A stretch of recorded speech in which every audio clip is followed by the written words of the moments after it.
Hello and welcome to Gardener's World. It doesn't matter what you grow or how you grow it. The simple act of gardening is something that we can all enjoy. Gardening is more than just tending the soil and growing plants. It can also enrich our lives in many ways. And today we'll be looking back at some of our seasonal highlights, celebrating the benefits of gardening and its power to both connect us to nature and to nurture ourselves. Coming up on today's program, Joe meets a couple who have seamlessly blended their British and Brazilian roots to create a lush urban garden. I'm from the middle of the country where it's dry throughout 6 months and then rain non-stop.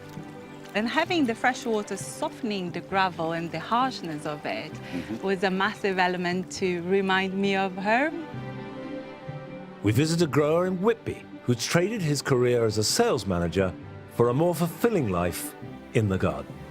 I feel there's something quite profound in taking a seed to a plant and then a plant to a crop and then maybe taking seed from that plant and then replanting it and seeing that whole process. And Rachel learns more about the incredible ways that plants have evolved to draw in pollinators. They include anti-slip petals, heat mats, and turbo-boosted nectar. And that's just for starters.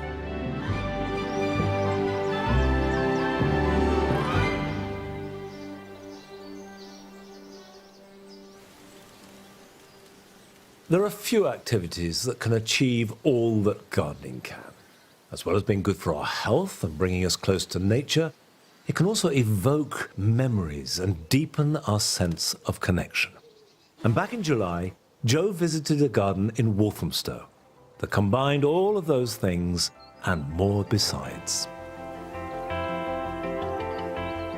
The garden was designed by its owners, Paula Siqueira and Andrew Durham, who knew just what they wanted. What a beautiful garden. Aw. Honestly, it's absolutely gorgeous. So we wanted it to be low maintenance because we don't have time to weed, to water. So laying the gravel is the major part of it, you know.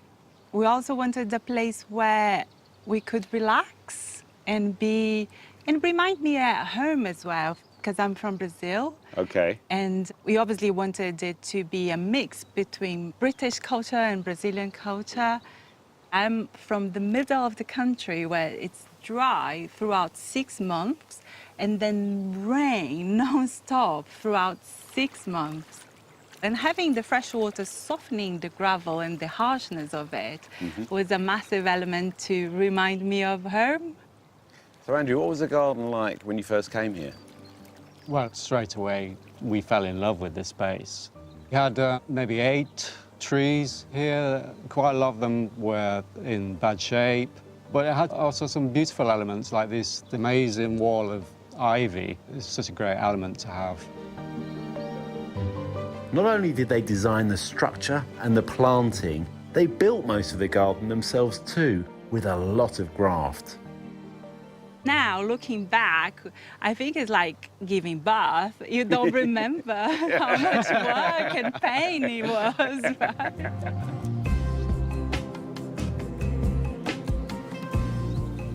The garden is long and thin, 7 meters by 29, and cleverly divided into areas. But the water near the house is key. One of the things that Paula and Andrew inherited was this large pond, and I guess most people would think, I'm going to get rid of that. It's a bit scary to maintain. But it adds so much to this garden. It's absolutely beautiful. But also, the water, they don't fill it up from the tap. It all comes off the roofs, and they harvest it, and it's all natural water going into this pond. They've divided it into 2. There's a really deep part on this side, and on this side it's much shallower with gravel and marginal plants. And also it's a beach, so it's great for wildlife too. And the wildlife is just flocking here. There's damselflies, there's dragonflies, and on these reed maze over here, a lot of people call them bulrushes. They're the casements of the old dragonflies that have emerged and flown off. And honestly, this is just so magical to have this in your garden in the centre of London on a day like this. It's fabulous. At the beginning of this project, a lot of trees were taken away. Well, left on site actually, but reinvented as habitats and places to sit and dotted around the garden. But new trees were put in, and trees much more appropriate for a smaller garden. Here, I love this mini sort of stylised birch grove. We've got 3 trees set out in a triangle, and as they grow, they'll grow together as one nice big clump. And when they drop their leaves, of course, in autumn, you've got these wonderful white stems, a really lovely composition. And from a design perspective, they're important too, because on this side, we've got that large ivy, we've got the olive as well. And without these here balancing the garden out, it would all feel very lopsided.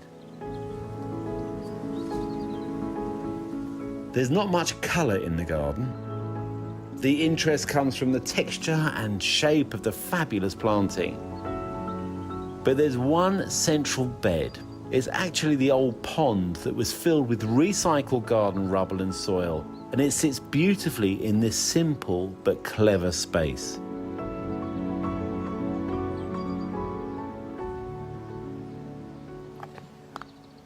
There's a lovely continuity to this garden, and I think that's because there's just 2 materials used throughout, really. We've got timber and gravel. So we've got this deck and these lovely floating sleeper steps. And the railway sleepers are cut into random sizes and dotted through as stepping stones through the path. It creates a lovely meandering feel through the garden. And as with all garden design, the detail will take good design and elevate it to an excellent design. And there's one last experience here I just can't resist. Oh, this is beautiful, I've got to say. And to think this is low maintenance, it's environmentally friendly, buzzing with wildlife, and it's beautiful too. They've achieved so much in this small garden, I've got to say. And you can cool yourself down on a hot day. What more do you want?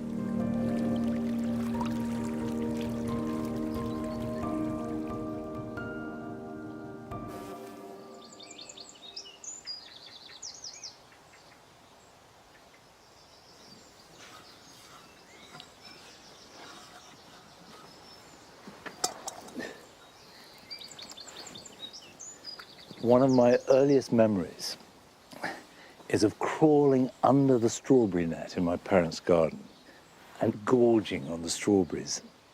Well, I still love strawberries, and they're much easier to grow here, actually, on the rich Herefordshire soil than they were on the Hampshire chalk that I grew up on.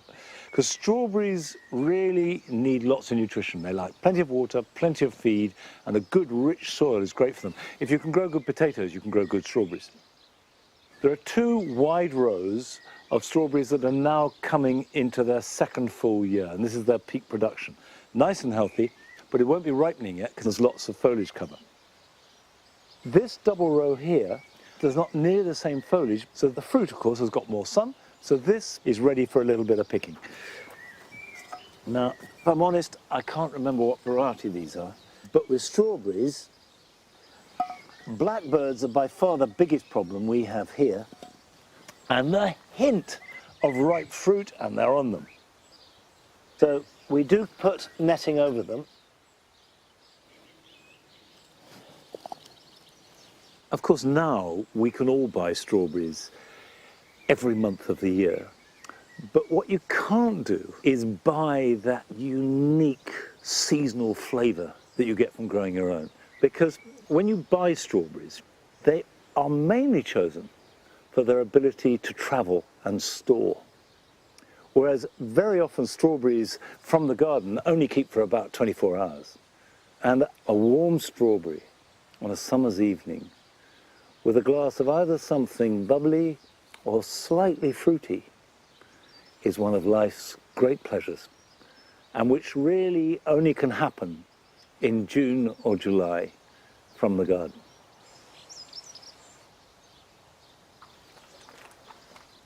Now, I've been growing fruit and veg all my life, But we went to North Yorkshire to visit Jamie Walton, who'd recently made a big change in his life by taking on a kitchen garden. I'm Jamie, I'm head grower here at Raithwaite Sands End.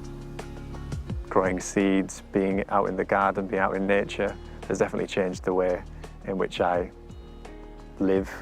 Much more peaceful, I suppose. Gardening has definitely changed my perspective on everything, really. I was a sales manager that went to business school, was a very different person at that point. So I swapped the suit for a fine art studio.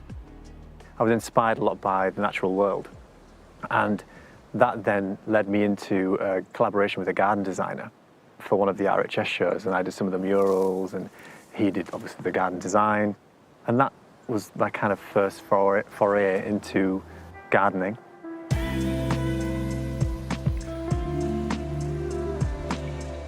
So the kitchen garden is around 900 square metres in total, 3 50-foot polytunnels. It's on a north-facing hill, about 30 degrees. We still grow a large variety of things that you wouldn't necessarily grow, like Aztec broccoli, tons of different varieties of tomato, courgette. We try and grow interesting varieties that you wouldn't necessarily find in a shop. The garden was set up with the soil health as the kind of primary concern. And because of that, the best way I know of to cultivate healthy soil is utilising the no-dig method.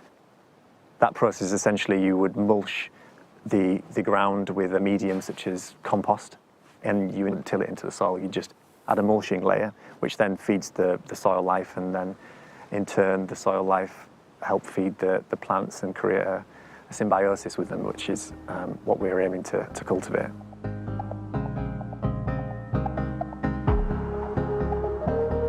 Just over a year ago, this entire hill was just a muddy lawn, essentially.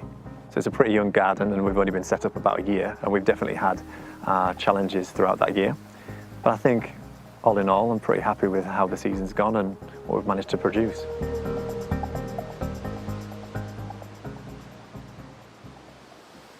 So this is horizontally, or Aztec broccoli, and it's slightly different to its namesake, broccoli, because it's far more prolific. It originates from Mexico, and it was used by the ancient Aztecs as a ceremonial plant. It's one of those plants that you can just pop in and not really have to worry about. No pests seem to like it. I haven't found one that likes it. The more you pick, the more you get. As it matures, it turns red, and the leaves turn red as well. Both the seed heads and the leaves are edible. It's kind of like a cross between spinach and broccoli. But the leaves are far more robust when they're cooked than spinach. So all in all, it's a great plant that I would definitely recommend growing. So prolific, and no pests like it, so that's always a plus in my book. So we've really struggled with wireworm this year, and that's because we've essentially mulched out that grass layer, and click beetles, which is the adult, they lay their eggs within lawns or dense vegetation, and then you cover that over with your mulch layer. And when the larvae hatch, they're called wireworms, and the only thing that they have to eat is the roots that you're planting, because you've mulched away the roots of the vegetation underneath. So you don't actually know you've got a problem until your plant's dead and gone. So there's a couple of things you can do. The easiest thing is a decoy or a trap crop, something like a radish, which is fast growing, or just popping in potatoes around the area. If it's really, really bad, just sow the mustard thickly in the bed, let that grow, and then incorporate it just in the top layer of the soil.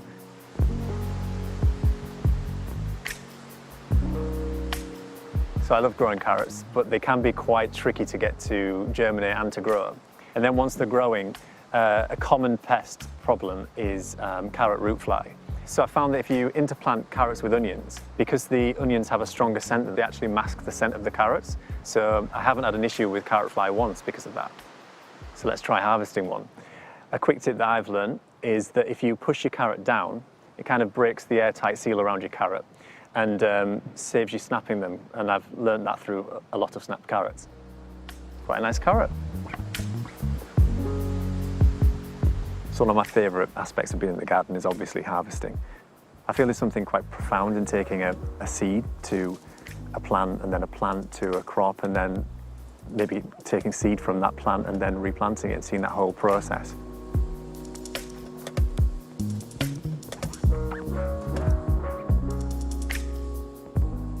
So this is one of my favourite tomatoes I've grown this year. Blue fire vine.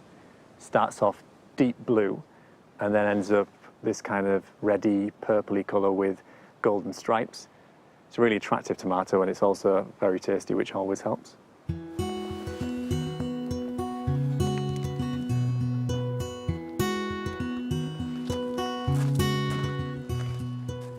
So we have our leek flower heads here. The flowers have now turned to seed, more or less. Leek seed is one of those things you have to be quite patient for. It takes 2 years to be able to save seed from leeks. They're lovely big pom-poms on big stems, and the pollinators love them. They can't get enough of them whilst they're in flower. I think that leeks are sometimes undervalued. I love growing leeks because they're great to eat, but also they're very ornamental in the garden in the second year. It's also like a little maraca in the garden if you give it a shake. Okay, all those seeds rattling around.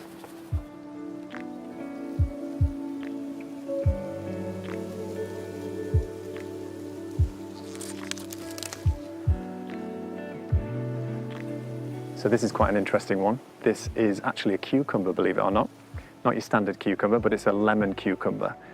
Texture is very similar to a standard cucumber, although the seeds are slightly larger. And it has these slight hairs that I usually rub off before eating. But it's actually a birthless variety, so if you struggle to digest cucumbers, this one's a good one for you.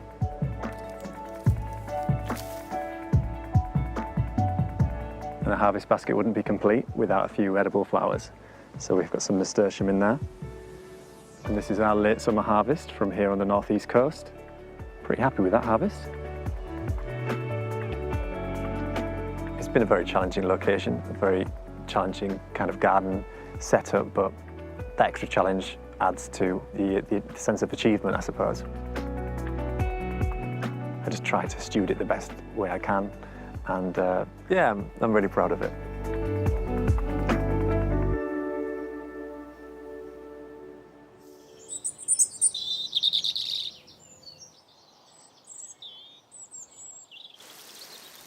I have to confess that Aztec broccoli was a new one on me. But one thing that I do grow every year is sweet corn, and the seeds can be sown indoors from the middle of April. Sweet corn is a symbol of summer, if anything is. This is a variety called Swift, which is fairly early to crop. It doesn't have the biggest cobs, but they're very sweet and delicious. And you can see the seeds are really big and easy to handle. So just push one in, like that.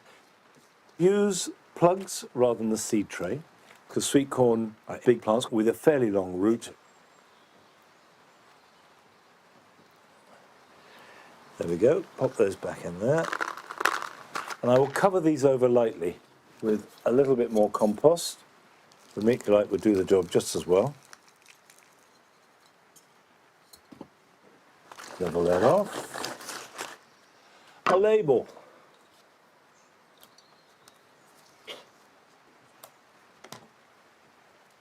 Now, they do need at least 20 degrees in order to germinate. If you're putting them on a windowsill, make sure it's above a radiator. If you've got a greenhouse, that's great. If you've got a propagator, best of all. Obviously, water them and keep them watered, and they will germinate in about 7 to 10 days' time. Let them grow on, and in about 3 weeks' time, they could be potted on into individual pots. And you know they're ready, and this is all to do with the timing, is when you can just push out one of the plugs and the soil is held together by the roots. And when they're about a foot or so tall, they'll be ready to plant out, which normally will be the end of May, beginning of June. Come the summer, they'll be ready to harvest. You can tell by looking at the tassel. If it's still green and pale, then the cob isn't right. But if, like this one here is a good one, if it's dark and has browned off, then the chances are it's ripe. And if I break this off, and when you pick them, the way to do it is just to break them. So if it should just break off in my hand like that. And if we open it out, now look at that, Ned. Look at that. The beauty of sweet corn grown at home is that it does have that extra edge of sweetness. And personally, I like them best just boiled, slathered with butter, and then eaten, and just don't worry about the mess, just enjoy it. Back in the summer, Adam displayed his passion for growing edible plants with a show garden at Gardener's World Live. And his design was inspired by the idea of a chef reclaiming a patch of wilderness to grow food. What a lovely place to be in. And here it is, the garden in its full glory, and it's stunning. Now, Adam's idea of this chef who's reclaiming wilderness and turning it into a garden has really worked beautifully, and this is the wilderness that's still left. It's lovely. And the nut trees and the apple trees that run through this orchard are really stunning, especially with the beautiful spring edged with logs. I really like that, and I like that he's kept it, this imagined space of wild beauty. But then you come into a much more cultivated space than I was actually expecting to see. Clearly, this chef knows what he's doing.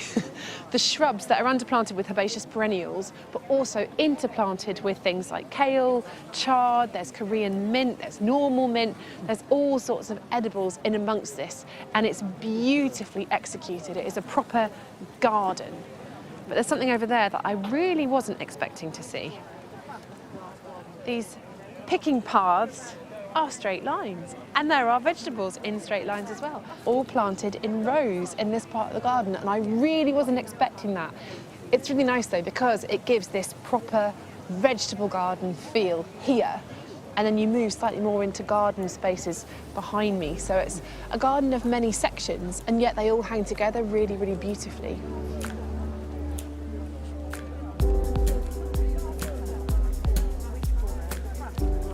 Well, how has it been?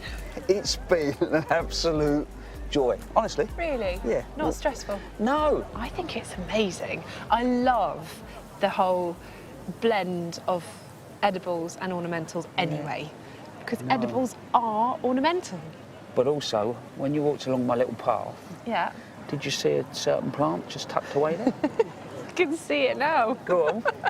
It's a Vietnamese coriander like I gave you all those years ago. Exactly. So there we go. So that was for you. I appreciate it. It's a beautiful plant though, It don't is. you think? And as you're planting it, you're shaking it and getting Yeah. it in place. And I was, The smell. yeah. So I'm going to re-engage. I'm going to give it a go. Okay. But probably just when I'm cooking less leaves.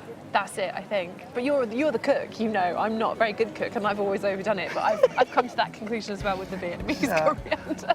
Ah, bless you. But no, it's been really lovely. And I just hope everybody turns up and enjoys it. I'm sure they will.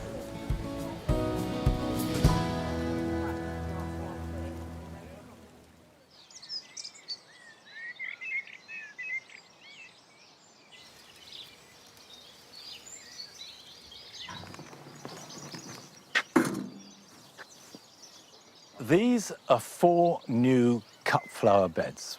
The fact that they're raised beds means that we can create good drainage. And we've done that by putting rubble in the bottom of each one, and then soil, and then we've added quite a lot of grit. And you can see that it's very loose, friable soil. And that is great for developing a good root system, because when you're growing cut flowers, it doesn't matter so much if the plant itself is not as big as you necessarily might want it if it's in a border. It's the flowers above all that we want. I've got 3 different annuals here. This is a tray of cornflowers. It's called double black, lovely, rich burgundy colour. So I'm just going to plant them out in a row.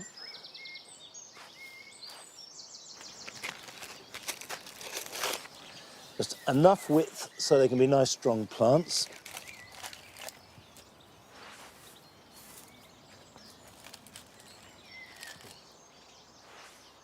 And the only thing that you do need to make sure when you're growing cut flowers, particularly in a raised bed like this, which drains, is that you're fairly near a water supply, because they will need watering, particularly if it gets hot and dry.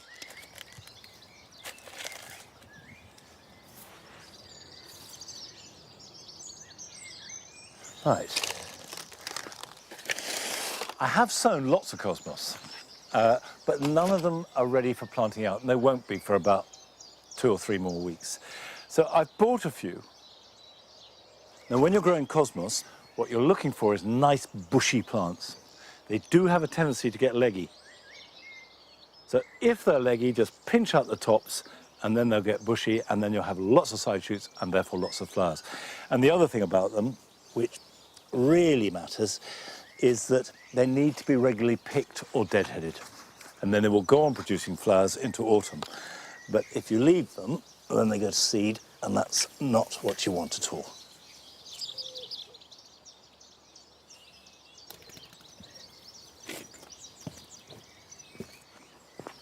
Now, back to my own seedlings. This is Ami majus, and they make a brilliant cut flower. They're quite tall. They're one of my favourite plants, in fact. It's quite late in the year to sow Ami majus, but you could try sowing Ami visnaga. That responds better to a later sowing.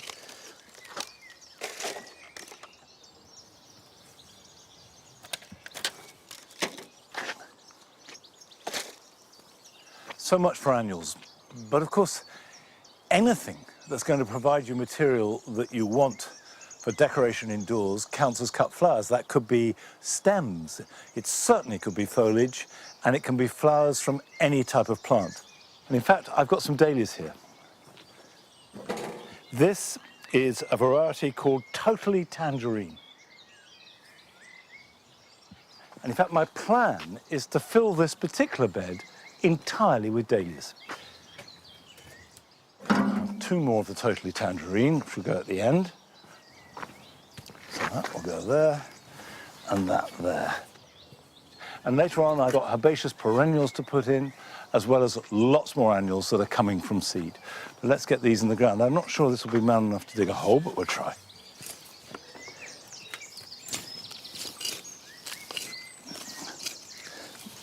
Because these aren't going to live in here, I will lift them in the winter. They don't need to be planted too deep. Just in the last month, they've grown really good roots. So I can put that in like that, and that will be perfectly happy.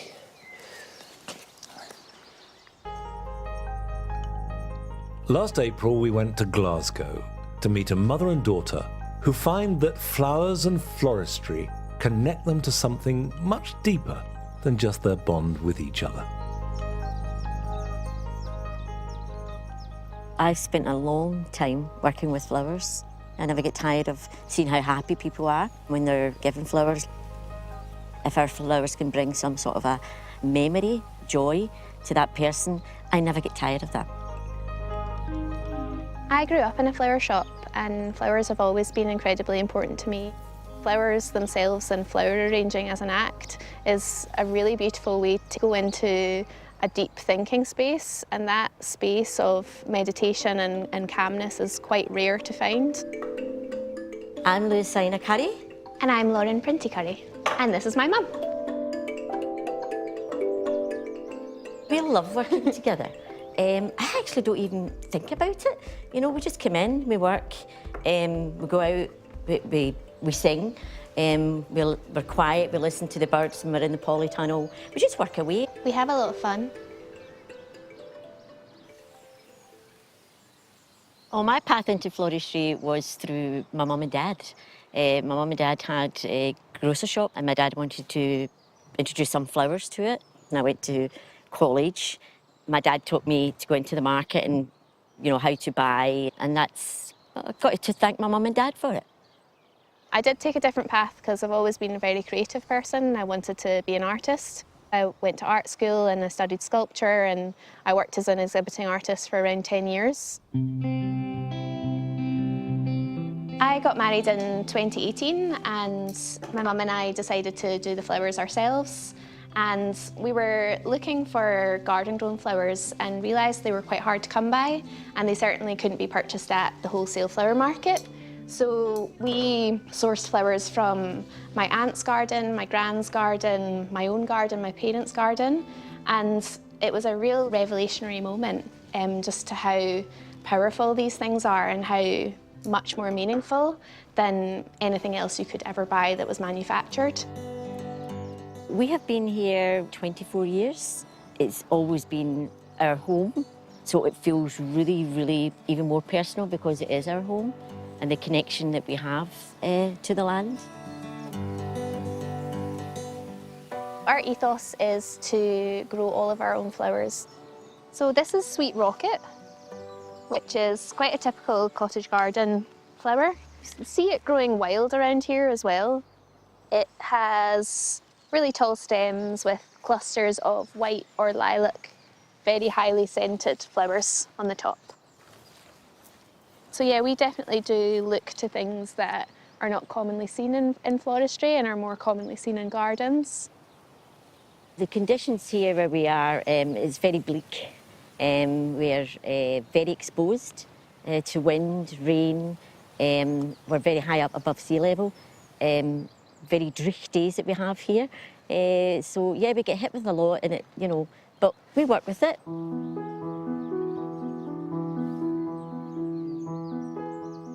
When I'm cutting flowers, I am looking for anything unusual in terms of bend of stem or colour variation in the petals, variation in the size of the flower head itself.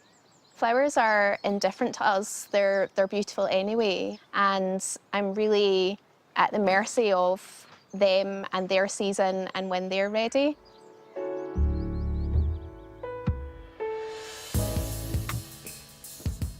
So here I've got Japanese maple, which is just starting to unfurl. I've got really gorgeous scented narcissi and tulips. I've also got cherry blossom nestled in here, which also has that sort of rust colour, which is speaking to the Japanese maple. I've got bluebells and perennial cornflower and some dancing ranunculus as well. All a celebration of this moment in the garden.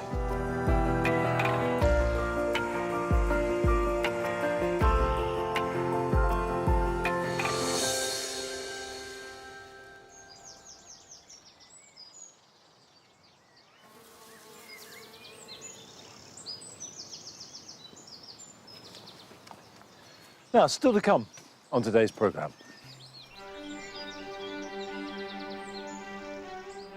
We explore a garden that offers a sanctuary to individuals recovering from life-changing surgery. We have paths that are uneven in surface with different cambers, gravel and bark to walk on. It really is a kind of a stepping stone to getting them back to normality, really. And Rachel looks at the extraordinary ways that plants can communicate with pollinators. Different colours tells the pollinator whether that flower has been visited or not. So it goes from yellow to pink after pollination. It means the pollinators don't waste time. There's no nectar in there and they don't need pollinating. It's coding, basically. Very clear instructions. Yeah.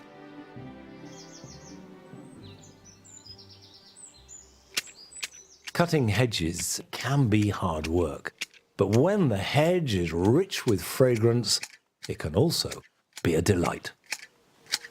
This lavender has now finished flowering, so I'm cutting it back to allow a little bit of regrowth before winter comes, because if you leave it too late, the regrowth is soft and more prone to being damaged by frost.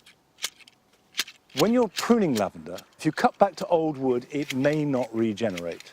So even if it's very overgrown, just make sure there's some growth beneath the cut. And that's a very good reason to cut regularly, because if you leave it and then only cut it back every few years, you're going to get a lot of dead stems at the base of the plant. So I'm just trimming this back like this.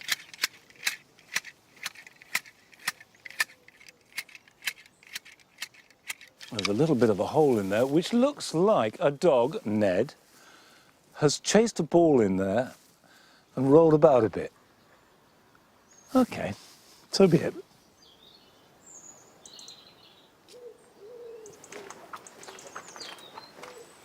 Last summer, we visited a garden attached to a London hospital that provides a vital aspect of rehabilitation to patients recovering from amputation. tranquility, peace. It's brought all those things to me. This garden helped me heal. This garden for me is a place to just relax and forget you're in the hospital.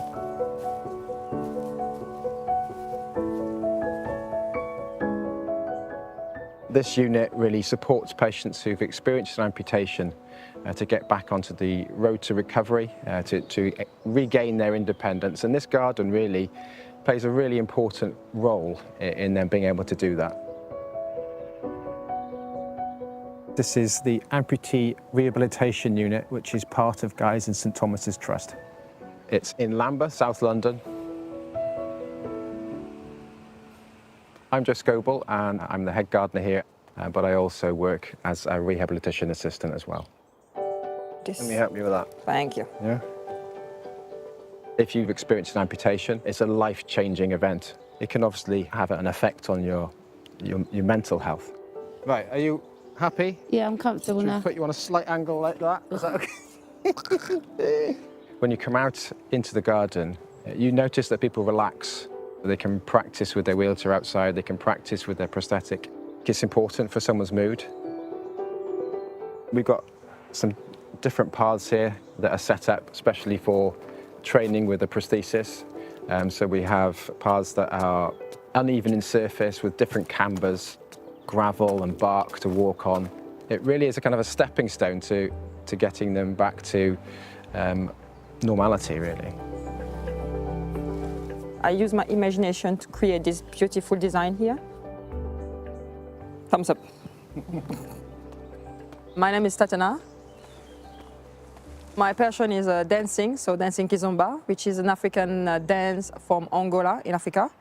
And I went there because I wanted to improve myself, and I unfortunately contracted severe malaria.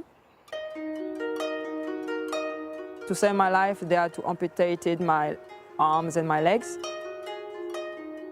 I'm a very positive person, so that didn't scare me much, really. I just wanted to get on my life and try to figure out how I can dance again. When I arrived here, everything changed on the first day. From not being able to move to finally being able to move, it was amazing. It's a great feeling. Yeah, just being outside the garden was really something peaceful and something to get your mind out of your own room and then what happened to you. It was just like a feeling of freedom.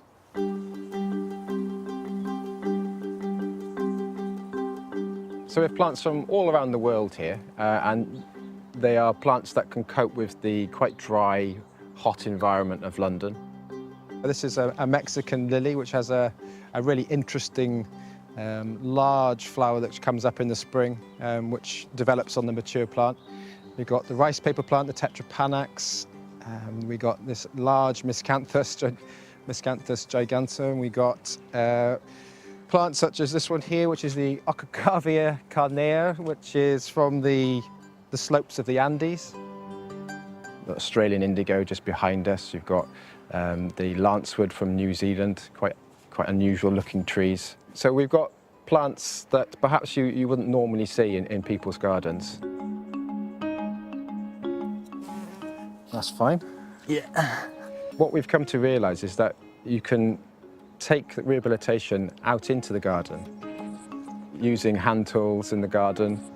We perhaps take it for granted, but somebody who's just learning to use a prosthesis and is maintaining their balance has to think about what they're doing a little bit more carefully. So these tasks really help them to really progress with their balance and their confidence. Big or small? I reckon the Big Daddy. Let's go with that. Daddy. Yeah. My name's Luke. I've been here about 6 weeks now. I was on a motorbike trip driving from the US down to Antarctica. Unfortunately, only made it as far as Colombia, where I crashed. I was there for about a month in hospital and then was repatriated back to England. Arrived in this oasis. Do you put your foot on it? I would just use your strength if you can. Shoving it hard and then lift. It's just so different to being in a hospital bed to coming in here, It's just nice that it's separate. That's what's important. I've had my leg for about 2 weeks, and the first week was pretty savage, trying to get used to walking on it, and now I feel like I've got a bit of independence back. It's much harder to walk on this soil than it is on normal ground, but I think it's quite good for the balance. If you can walk on soil, I reckon you can have a good go on the London path. Right, this is where I fall in the ditch. Don't fall in the ditch. Being out in the garden, I get used to actually hobbling around on my leg and working out how to go up things and down things, and when something throws me off balance, I can come back to the centre. So it's incredibly useful. Do you know what, this is the best physio session I've had. Trying to stand up, do it with the rake.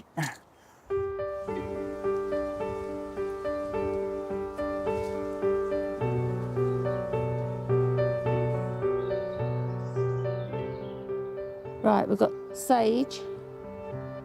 These two are mint, Corsica mint, and then we're going to plant mint up there. My name's Christine. I came to the centre after having my leg amputated about 4 months ago now. I had a bypass in my leg because the arteries were furred up. I was very depressed, cried every time someone spoke to me because it is overwhelming. Now, even now, I sort of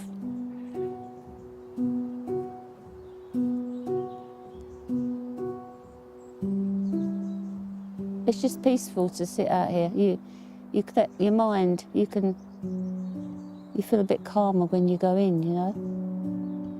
Hopefully, I'm going home next week.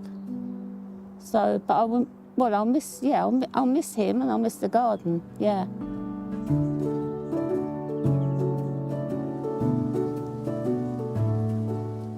The sunlight is so important, isn't it, for our immune system? And so bringing patients out into the open and to enjoy the outdoor space, I think that's really important when it comes to the future of providing healthcare. Taking care of the garden gave me a sense of having my independence back, and it's a start of my life really, because I stayed in here for 6 months, and after that it's like being outside, like in a real world, we'd say. And then being ready to have my own little garden. When I'm taking care of my plant, I just forget about things. I just forget about the world around me. I just want to be there with them, and I love it. I'm so grateful to be able to do that, and it's nice. Most of us have experienced the power of gardens to heal, but to see how profoundly important they can be in such a life-changing situation, I find deeply moving and inspiring.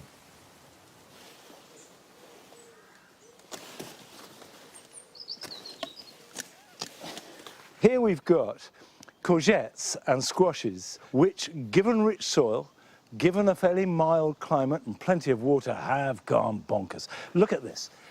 Look at this here. Now, that's rooted in the ground, but that is just one tendril growing off and, of course, laden with fruit. Too many. Now, if I take that off and that off there, and this is tromboncino, and they're meant to be curved like this. And when they're ripe, they're yellow, but they're perfectly edible green. As with all courgettes, they can be eaten small, but at this stage of the year, you don't want masses of new fruit. You want the existing fruit to do well. So I'm going to cut back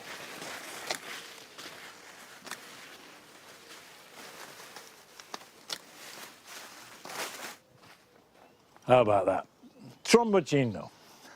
And because they're hanging, of course, they're straight, they are extraordinary, absolutely extraordinary, but delicious, I might say. These are courgettes, and you eat them like you would eat any other courgette. They're just very big and quite odd.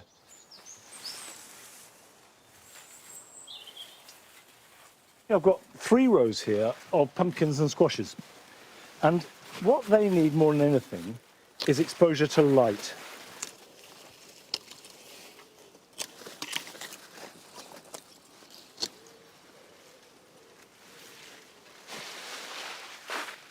This is a squash called Musc de Provence. And you can see it's beginning to form ribs. These ribs will develop much more. They'll be almost like segments of an orange. And the final colour, if it's fully ripe, will be almost a kind of russety brown with a touch of blue coming through, and the flesh is a rich, deep orange. It's absolutely delicious. It looks fantastic. And it's far better to put the energy of the plant and the energy of the sunlight into producing one decent fruit than half a dozen small ones that don't fully ripen. So be ruthless.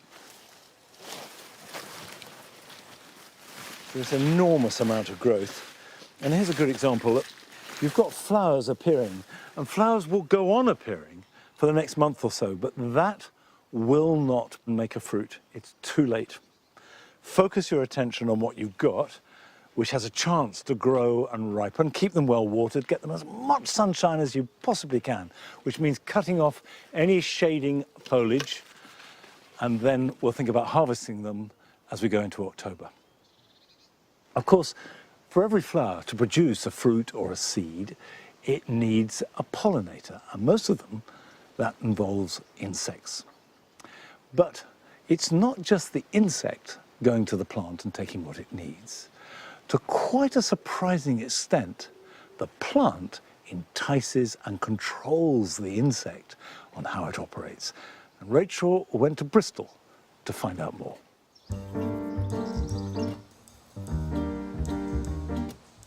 Flowers. We pack our borders with them and revel in their shapes and colours. As gardeners, we know that plants aren't really flowering for us. They're doing it to attract insects, get pollinated and ensure the next generation of plants. But we can't help loving them anyway. And we could love them more. Because, thanks to science, we're learning more about the incredible adaptations that plants have made in order to draw those pollinators in. They include anti-slip petals, heat mats, and turbo-boosted nectar. And that's just for starters. Flowering plants and bees have a long history. They've evolved alongside each other for more than 70 million years, ensuring they both get what they need. For bees, the main priority is food, finding nectar to fuel them and pollen to feed their young. For flowering plants, that means guaranteeing pollination, whether it's sunny, shady, or there's a wind blowing. And that their pollen is carried to flowers of the same species, rather than some far-flung tree.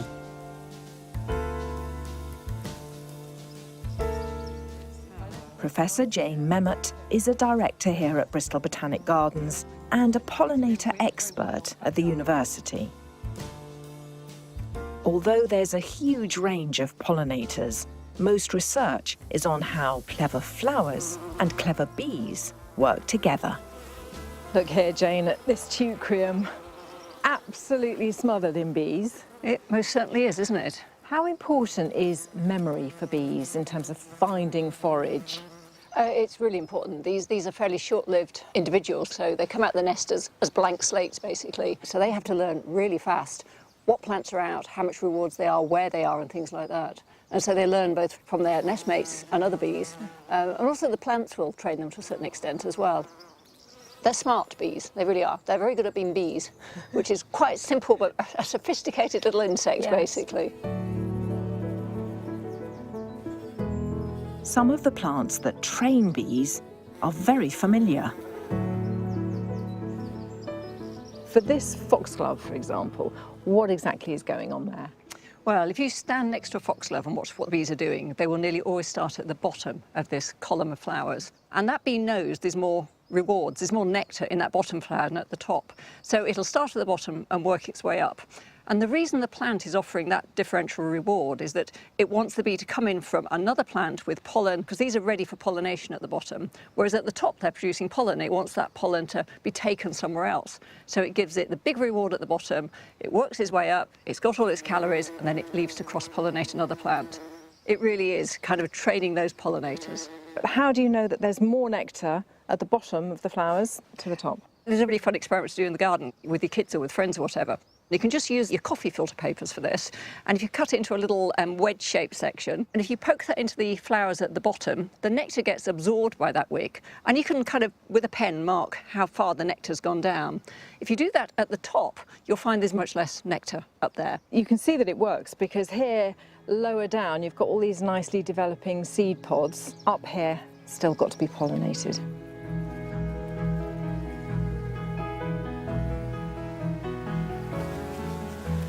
To keep their pollinator customers fed and loyal, some flowers have worked out ways to show when individual blooms have been pollinated and their nectar stores are empty. I've always been intrigued by this sort of flower head in different colours. So what's going on there? The different colours tell the pollinator whether that flower has been visited or not. So it goes from yellow to pink after pollination. It means the pollinators don't waste time. There's no nectar in there and they don't need pollinating. It's coding, basically. Very clear instructions. Yeah. When forget-me-nots have been pollinated, their centres change from yellow to white. Some flowers, like lemon, have caffeine in their nectar to help the bees remember them more clearly. And then there's petal power. Although bees see colours differently, flowers use bright petals to make themselves visible. And some have added ways to make the blooms more bee-friendly. And they do that using colour, texture, and more surprisingly, heat. Associate Professor Heather Whitney is a plant scientist at Bristol University, specialising in pollination. Tell me about plants and temperature. Well, the flowers are often warmer than the leaves, and we think we might know why that is. Flowers need to be at the right temperature to help their pollen and their ovules develop, but being slightly warmer also acts as an extra reward for their pollinators. So most of those pollinators, like bees, are not warm-blooded like us. So usually for a bee to fly, it needs to warm itself up. It can do this by basically vibrating its wing muscles a bit, which sort of like generates a bit of heat, but that uses energy. So if it can get that heat from a warm flower, that actually acts as an extra reward for the bee and can give it the extra energy to fly off to the next flower. So clever. And thanks to camera technology, we can not only see the heat, but how the flower positions it. You can see, first of all, that the flowers are a different temperature to the surrounding leaves. So they're a paler yellow, so that shows that they're warmer. But what you can also see is that there are patterns of temperature. So towards the centre of each of these flowers, almost sort of a glowing white hot yellow, and that shows that the centre of the flower is a lot warmer than the rest of the flower. There's a dramatic difference, isn't there, between the outer part of the petals and where it converges towards the centre of the flower. That's exactly right. So the temperature acts both as a reward, somewhere warm to sit, the nectar gets warmer, like having a nice hot cup of tea on a cold day, but it also acts as a guide. Going towards the warm centre helps provide the bee with information about where the reward is. Extraordinary that we can't see that, but the flower's doing all that work to draw the pollinators in. Absolutely, there's this hidden world of communication between flowers and their pollinators, and this hidden world is all around us. It's thought flowers create heat in several ways. Some use their shape to focus the sun into their centres, and some, because darker colours absorb more light and get warmer, become darker, using special tiny cells on their petals.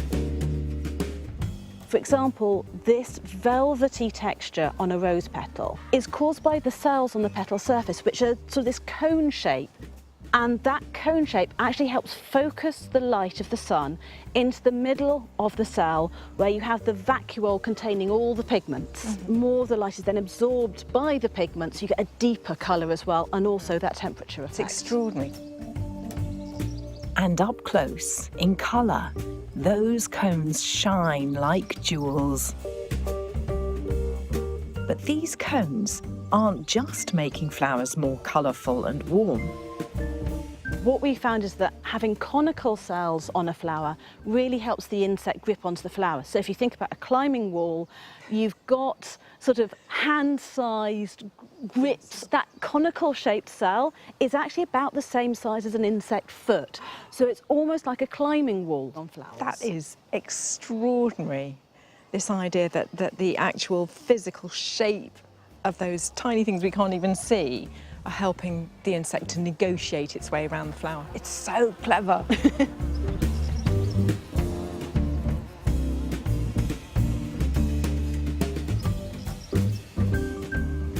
Looking at the plants in this beautiful border, I feel I have gained a whole new level of respect. I'm already so inspired by the plants, the pollinators in my own garden, but having seen the science, I know that those plants are imbued with an innate cleverness that is really mind-blowing.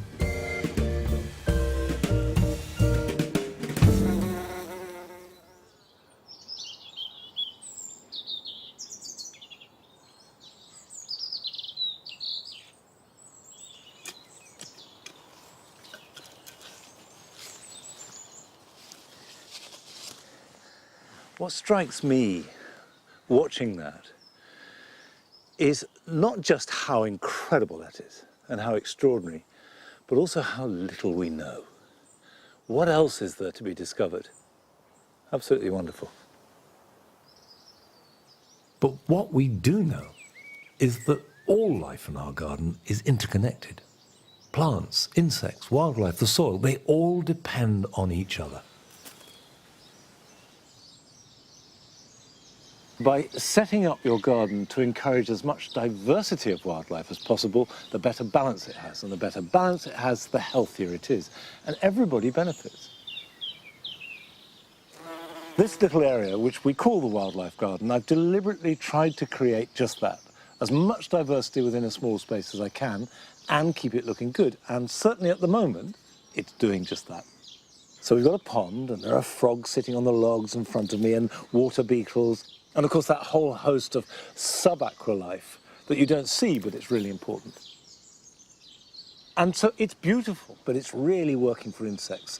And for the birds, we've got trees and shrubs and hedges so they can nest, and it's safe for them.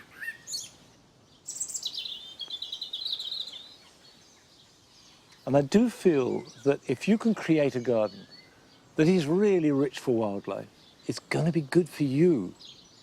Just sitting in a garden, enjoying it in its entirety, is my idea of happiness.